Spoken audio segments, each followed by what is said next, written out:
Hello? Hello? Hello po. Hi, good evening. Hello po, Papa Jack. Magandang gabi. Magandang gabi po. Ayan. I checked our history sa FB, sa fan page. You've been wanting to be called for several nights na, ano ba? Opo. Okay. Actually, sa YouTube nga po ako unang nagtatawag. Kasi wala po pala kayo dun. Wala. Oo. Anyways, magandang gabi sa'yo. What is your name, by the way? Ellie po. Ellie. I'll call you Ellie tonight. Tama? Ah, How do you spell Ellie? ELI po. Yan gusto kong pangalan, walang arte. Di ba? Ilan taon na si Ellie? 34 po. 34, 24? 30. 34. Asan ka ngayon as we talk? Sa bahay po. Paranaque. Paranaque. Ayan. Opo. Nag-dinner ka na? Hindi po. Bakit? Walang gana? Nagigising ko lang, Papa Jack, actually. Okay. What do you do, Ellie? Nag-work online. VA, parang ganun. Opo. That nature? Opo. Okay. Kinakabahan ako, Papa Jack. First time ko po. May asawa ka na? Boyfriend. Boyfriend. Masaya naman? Okay na po. Happy naman. Happy naman. That's important. Oo. Pero Napapasaya may twist, Papa Jack. yun lang. Napapasaya mo naman siya. Sana. Sometimes, 'di ba? We are just fixated with our own happiness. Hindi natin natatanong kung yung bang taong nagpapasaya sa atin, napapasaya din ba natin? Yes. Gaano katagal na kayo ng boyfriend mo? 7 months. Bago lang. Opo. 'Di ba? Oo. Medyo pa honeymoon pa, no? Opo. Di ba? Honeymoon pa 'yan. Oo. Pag nag-aaway kayo, hindi pa sumasagot sa 'yan, tama? Opo, hindi po po. Hindi po ako pinapansin, Papa Jack. Hindi po pinapatulan. Okay. All right. So there must be a reason bakit tayo magkausap ngayon. Opo. Bakit? Papa Jack, unang-una, single mom po ako. Bali may 2 kids po ako. Bago mo siya na-meet, may 2 kids ka na. Opo. Okay. Alam naman po niyo. Well, hindi naman yan, tawag nito, disability, no? Okay. So, bali yun nga, Papa Jack. Bali, kasi yung po namin is magkaiba kami ng religion. So, hindi ko na po sabihin ko ano yung religion na yun. Para iwas na lang po. Okay. So, bali, nagkakilala kami is April this year. So, parang inopen naman po niya na iba po yung religion niya. Tsaka, Tapos, on what circumstances kayo nagkakilala? online po, dating app. Dating app. Okay. Bali, magkabarangay po kami. So yung search po radius ninyo, nakatutok sa barangay niyo. Opo. Meet people only from this radius. Parang ganun yan, di ba? Opo. Galing. Alright. So, yun po. Bali, parang medyo po kasi ako, parang aloof ba sa lalaki kasi nakalo po ako sa cheating sa tatay po ng 2 baby ko. So, parang 5 years ako bago nag-entertain. Nanonood ka ba sa TikTok habang kausap mo ako? Hindi po. Okay, medyo nagdodoble eh. Ano yun? Aloof ka sa lalaki. Opo, bali parang hindi po ako Oo. Hindi ka hindi po ako dito. Parang yung ano ba yun? Parang hindi po ako naano sa mga lalaki nun. Kasi parang manduloko sila lahat yun yung tingin ko eh. Yun ang tingin mo. Yun ba yung dahilan ng pag-iiwalay nyo nung mo? cheating po. Okay. Okay, oo. Tapos, Parang nung nagkita po kami, parang medyo kampante ako. Parang, Mhm. ano ba yun? Parang napalagay yung loob ko, Papa Jack. Okay. Yun po. Tapos, doon na nag-start siya. Okay. Na nagkadalapan kami, ganun. Mm. Then, naging kami po.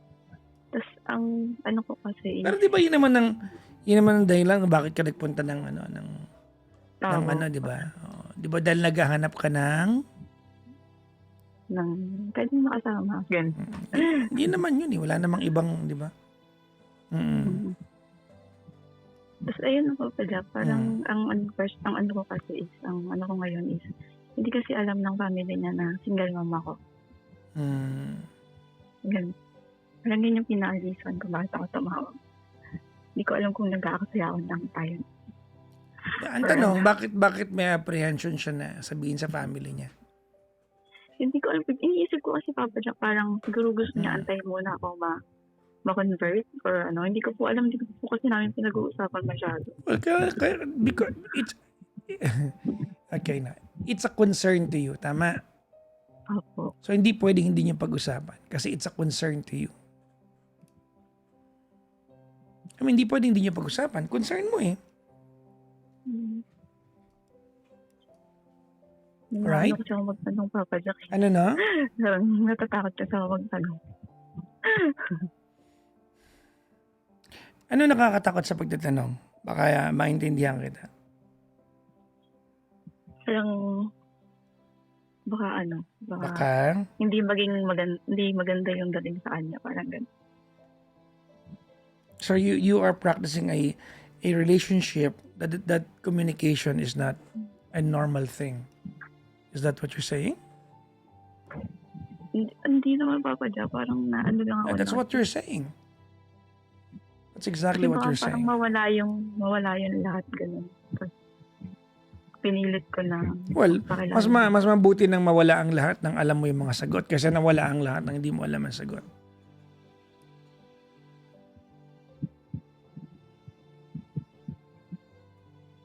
Kasi okay naman siya, Papa Jack. Parang okay naman siya dun sa dalawa kong kids. Yun, okay din naman ako sa family niya. Yun nga lang po, hindi talaga nila alam. Kapag namimit ko naman po yung family niya, ganun. Nakakapunta po ako sa kanila. Mm. Pero yun lang po talaga yung hindi nila alam. Mhm. Single mom ako. Parang inaano ko, Papa Jack, is ano ng lalaki, bakit? Alam na binawan niya parang mahal niya ako, gano'n. Nararamdaman ko naman po.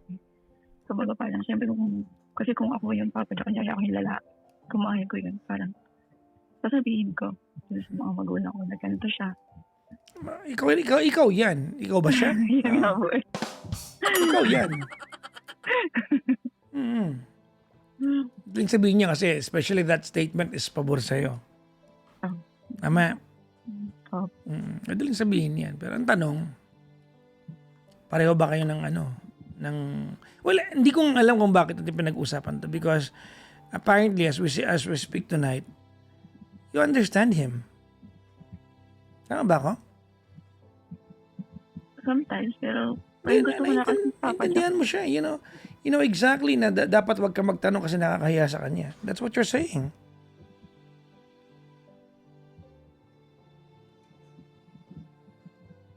Ha? Opo. You have two problems now. Magkaiba kayo ng religion. At pangalawang problema mo is that you are afraid na his family might not like you because you're a mother of two already. Tama? Actually, Papa Jack, on process na ako ng converting ng... Hindi yun ang point ko. Kahit magpa-convert ka pa, kahit maging puno ka pa ng balete o lampshade bukas, the fact that you're a single mom, di ba? At hindi mo naman ginusto maging single mom ka at hindi maging successful yung nakaraan mo eh. The fact that you're a single mom and that's exactly your problem with his family, dahil hindi niya sinasabi sa family niya, that means, it's going to be an issue balang araw. Tama, mali? Tama. Okay, now, question. Bakit ayaw niya sabihin sa family niya? sinasabi niya parang lifetime daw. Parang, You've been together for 7 months. oo nga po eh. Hmm? Opo. Bakit? Hindi ba't mas magagalit lang yung family niya kapag di ba kapag hindi niya parang ang dating hindi ba't mas lalo magagalit yung family niya kapag pinatagal niyo to tapos ang ending nagsisinungaling siya sa family niyo o naglilihim? Yun nga yun po yung nasa isip ko po. Tsaka parang pag pinatagal pa. Alam mo Hindi ko ano? naman ako ma-open sa kanya. Alam mo Ellie, alam mo social media days na ngayon. No? There's a a high likelihood that his family will find out yung mga tinatago Actually, mo. yun pa yun. Yun pa yung sa babagsak. Naka-hide lahat yung picture ng mga anak ko sa FB. Diba? I mean, there's a likelihood, the high likelihood na his family is going to find out that you're a single mom, which is not a bad thing. Diba? Tapos malalaman nila, tinatago mo sa kanila.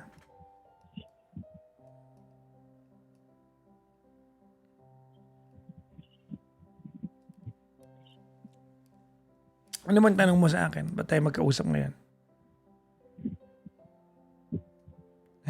Parang, ano lang pa ba dyan? Papaisip lang po ako na kung Na? itutuloy pa ba yung lahat.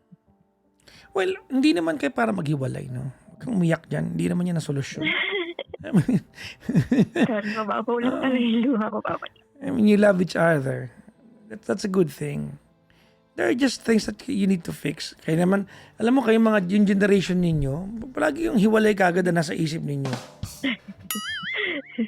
Hindi naman ibig sabihin na maghiwalay na kayo. Of course, alam mo, if you are bluntly telling me na, Papa Jackson, nagmamahalang kami, who are we to judge you kung nagmamahalang kayo? Hindi magmahalang kayo. But then again, it involves people to accept you sa circle niya. Vice versa. Hindi naman yung family niya magpapatakbo ng kanyang relasyon eh. But then again, as a sign of respect, blessing na rin ng family niya, kailangan magsabi kayo. Tsaka ba't niyo ba ginajudge yung family niya? Hindi ka matatanggap. Ha? Po? Ba't niyo parang ginajudge yung family niya na hindi ka matatanggap? Hindi naman po. Actually, ako po gusto ko talaga na sabihin. Siya, hindi ikaw, siya. Ba't para bang ginajudge niya yung family niya hindi ka matatanggap? Because that's the only reason ba't hindi niya sinasabi sa family niya. Tama? Opo. Oo. Actually, Papa Jack, pinag-usapan na namin yun bago kami nagkita. Sabi ko, baka ayoko ng family niya kasi. Tapos, ang sagot naman niya sa akin, siya naman daw yung makikisama, hindi naman daw yung family niya. Tama naman. That's a perfectly fine. Yung family. Yeah, that's a perfectly fine statement. 'Di ba? O kung talagang siya pala makikisama, di ba niya sabihin? If whatever his family first impressions will be, it wouldn't matter to him kasi mamahalin ka naman niya. O ba't di niya sabihin? Yung pala disposition niya. Alam mo, may assignment akong pagagawa sa'yo. So, malaman.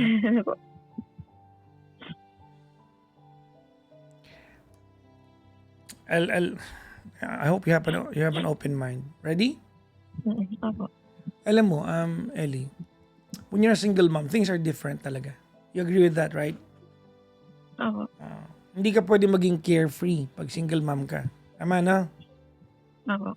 You have so much considerations pag single mom ka. Yes. And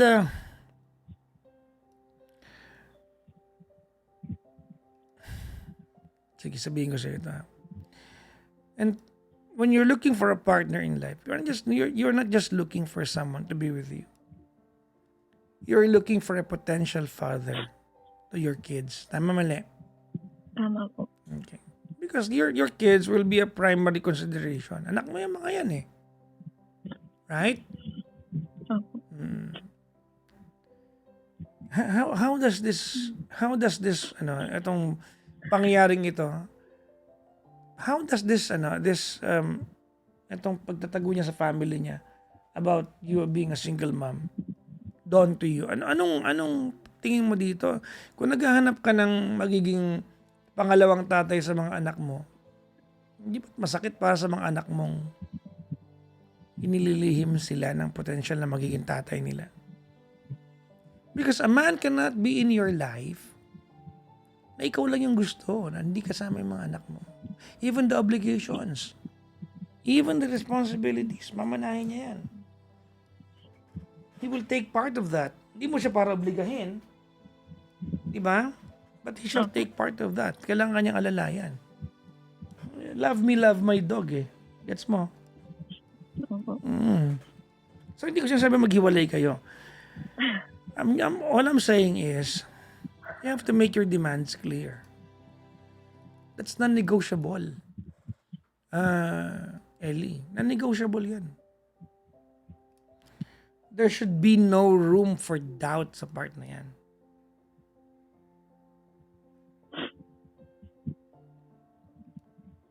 There should be no room for doubt.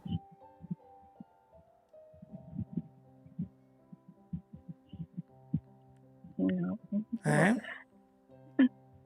Hindi ko lang po siya. Ano na? Hindi ko lang kung paano ko po yung Hindi mo naman kailangan buwilohan yan eh. Hindi mo kailangan buwilohan yan. Kailangan mo lang sabihin sa kanya. Sabihin mo lang, anong plano mo sa mga anak ko? What is your plan sa mga anak ko?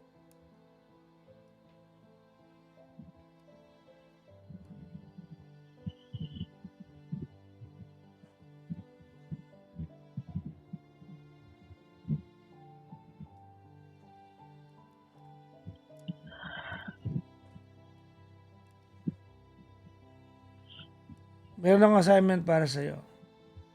Hindi po. To your own unique ways. Ano ka ba? Humingi ka ng tawad sa mga anak mo. Bumawi ka sa kanila. Hindi ka ba nagigilty sa mga anak mo? Guilty po. Diba? See? You are dating a guy who cannot be there for them. Hindi pa ba sapat na iniwan sila at pinabayaan ng tatay nila? Eto na naman, may potential na magiging tatay yung mga anak mo, and yet they're being treated this way. Are you okay sa part na yan? I mean, really?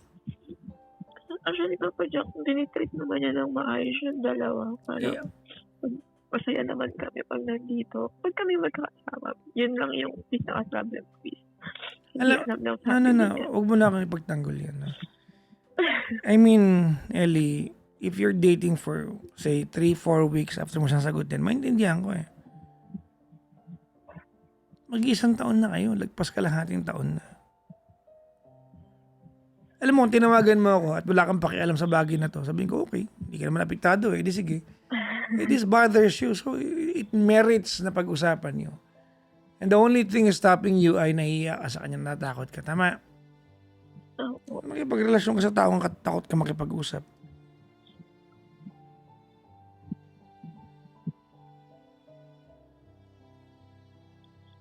Hindi kasi ako fan ng rejection, Papa Jack.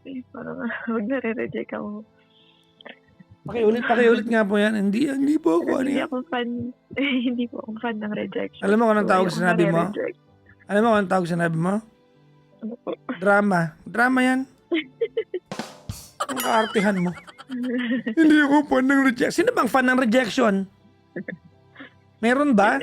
Kaya ayoko. Hindi nga. Tinatanong kita because you're trying to make yourself exempted from a general rule that rejection is uncomfortable. Sino bang komportable sa rejection? Meron ba? What makes you special? That it becomes your excuse. Ha? Ano talaga sabi mo, hindi kasi ako fan ng rejection? Eh, ano ngayon?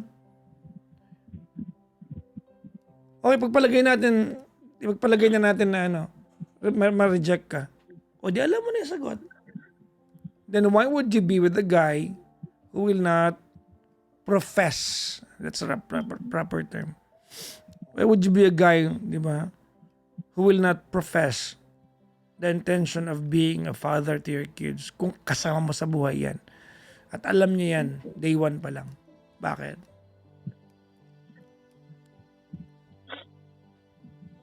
Ha? Ano yung Papa Jack?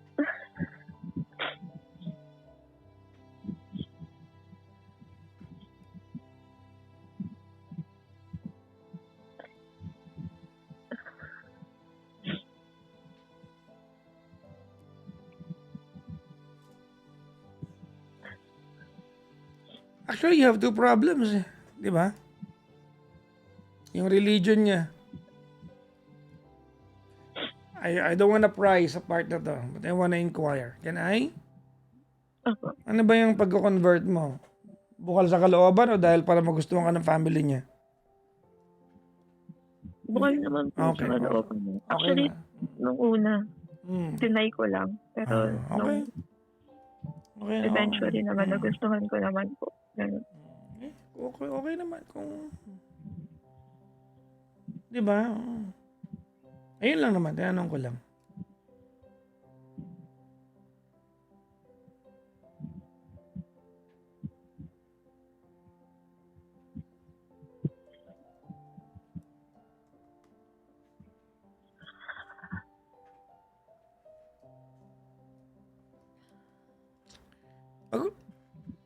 Pag-usapan niyo sa lalang madaling panahon. I mean, the two of you deserves that conversation. Sige po. Kailan? Bukas na lang papacheck ko nandito po siya. May bibili na ako sa'yo. Ellie, ready? Apo. Apo. Okay. Not at any point I will be condescending sa iyo, ha? Okay. This will come from a part of me that cares for you. That's concerned sa iyo. Ready? Apo. Okay. Options are so different when you're a single mom. Intindihan mo yung part na yan. Magkaiba ang mga option pag dalaga ka at wala kang anak. So pagkadalaga at pag may anak ka o may mga anak ka na, magkaibang option.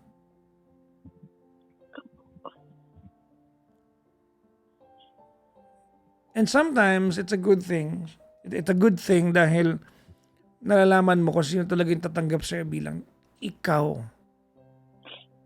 Diba? And I guess you found one. Diba? You found one who's going to love you with your kids. Kaya mo, maayos naman yung... Tama? Opo.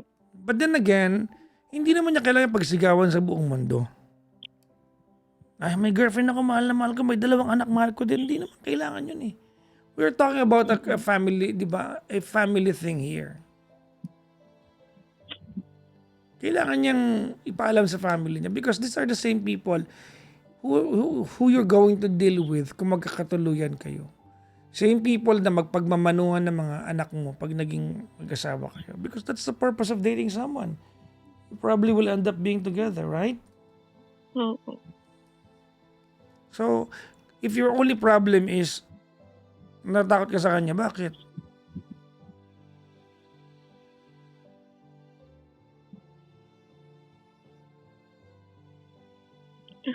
Bago lumalim yan, kung wala siyang, kung walang para sa anak mo, at least alam mo na yung katotohanan.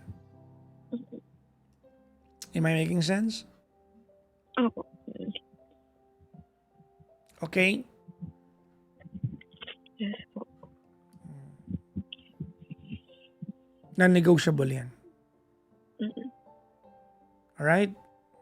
Opo. Okay. May tanong ka pa sa akin, ma'am? Ano po yun? Okay.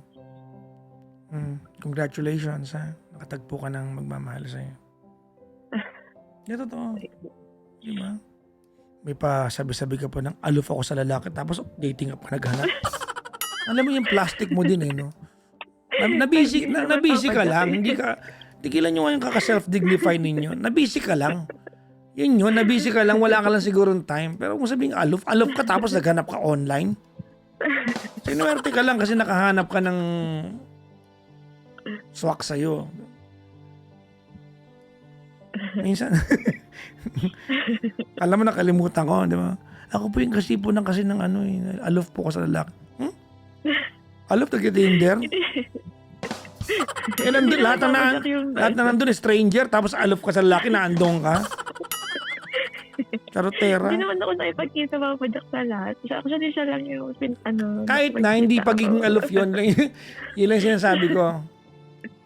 Charoterang palaka. Anyways, congratulations still. Diba? You found a guy that, who can potentially make you happy for the rest of your life. Alright? Opo. Okay. Oh well, thank you very much. Thank you po. Maraming salamat. Bye-bye po. Thank you. Thank you po. Bye-bye. Thank you.